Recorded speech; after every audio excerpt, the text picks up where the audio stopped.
Hoy en día, un kilo de azúcar es barata, es muy asequible para prácticamente todo el mundo. Un kilo de azúcar cuesta alrededor de un euro y medio, pero no siempre fue así. Hasta el siglo XIX el azúcar era un producto de lujo, solo al alcance de los ricos. ¿Y por qué era así? Pues vamos a tratar de explicarlo. El azúcar, azúcares hay de muchos tipos, glucosa, pentosa, fructosa, pero cuando hablamos del azúcar comercial hablamos fundamentalmente de la sacarosa, que se ha extraído ancestralmente de la caña de azúcar, una planta que se llama la Saccharum officinarum, que es originaria de Nueva Guinea. Nueva Guinea es una isla, de hecho es la segunda mayor isla del mundo en el sudeste asiático. Políticamente se encuentra dividida en dos países. Al oeste pertenece a Indonesia y al este pertenece a Papúa Nueva Guinea. La extensión de Nueva Guinea es casi equivalente a la de Turquía, cerca de 800.000 kilómetros cuadrados. Pues la caña de azúcar era originaria de allí, se fue expandiendo hacia la actual India, la actual China, donde ya tenemos antecedentes históricos de que desde miles de años antes de nuestra era ya se obtenía azúcar a partir de la caña de azúcar. Los árabes, en su gran expansión, la llevan a Oriente Próximo y la traen a Europa. Y desde Europa, pues son fundamentalmente los españoles los que la llevan al continente americano. Cristóbal Colón, en su segundo viaje a América, ya llevó caña de azúcar para plantar en la isla de la Española, lo que actualmente es Santo Domingo, y de allí se expandió a toda la zona templada del continente americano. Por su parte, los portugueses la llevarían al continente africano y posteriormente a Brasil. El método de obtención del azúcar a partir de la caña de azúcar es algo muy penoso, o era algo muy penoso antiguamente cuando no se contaba con la industrialización y los métodos de producción actuales. Tradicionalmente y durante miles de años, pues se cultivaba la caña en zona que tenía que ser templada y húmeda. Por eso, por ejemplo, en Europa, solamente el sur de Europa, zonas como el Algarve portugués, o la costa granadina o malagueña del sur de España, o Sicilia, eran productores de azúcar para todo el resto del continente europeo.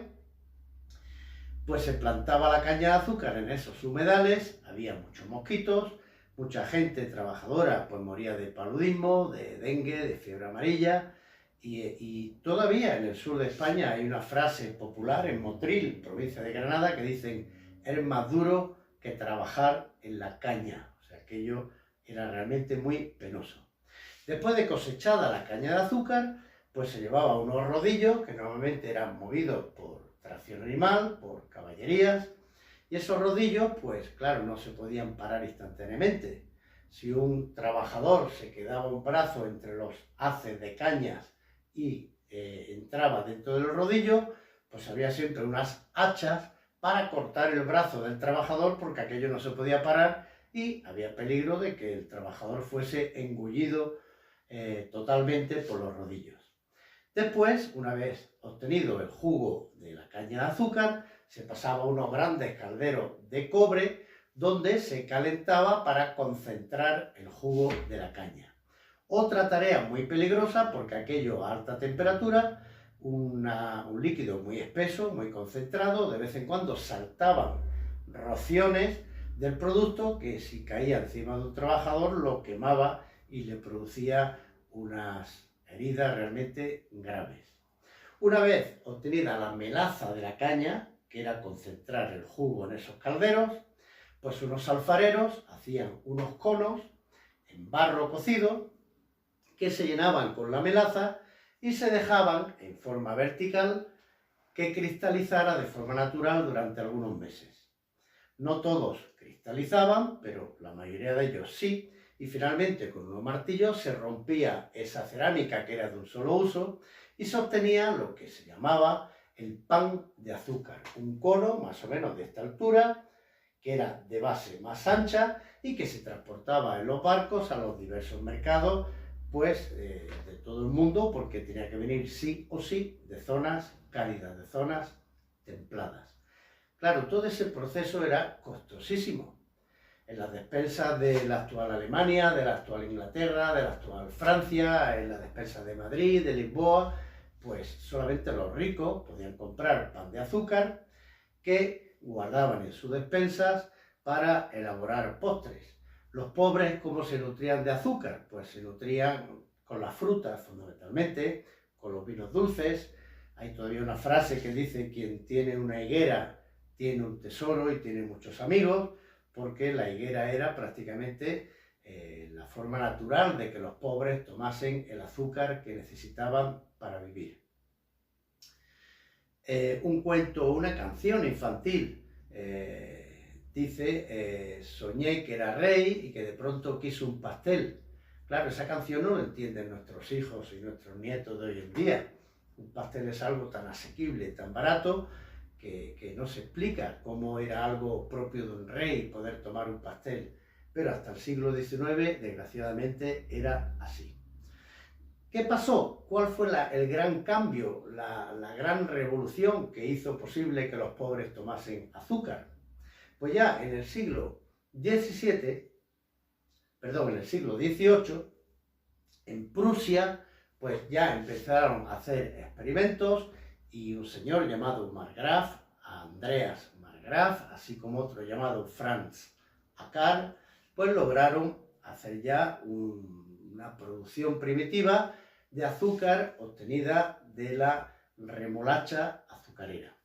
O sea, la remolacha, mediante un procedimiento de baño en alcohol, se le podía obtener los azúcares y producir azúcar en las zonas no templadas. Pero ese procedimiento seguía siendo tan inmensamente caro que aquello realmente no solucionó la producción de azúcar barata. Y fue en Francia, en la primera mitad del siglo XIX, cuando un químico llamado Jean-Baptiste Kerouel, quien inventó la forma de obtener a partir de la remolacha el azúcar de una forma eficiente y barata. Con las modernizaciones industriales, la mecanización del campo, pues en pocos años, a partir del siglo XIX, o a lo largo del siglo XIX, mejor dicho, los pobres tuvieron acceso a tomar azúcar, porque el azúcar pasó de un precio inalcanzable a un precio ya popular, que todo el mundo podía tomar azúcar. Este tipo de historias es lo que seguiremos contando periódicamente. Suscríbete al canal si te gustan estos tipos de historias y bienvenido a Historias Amables de la Historia.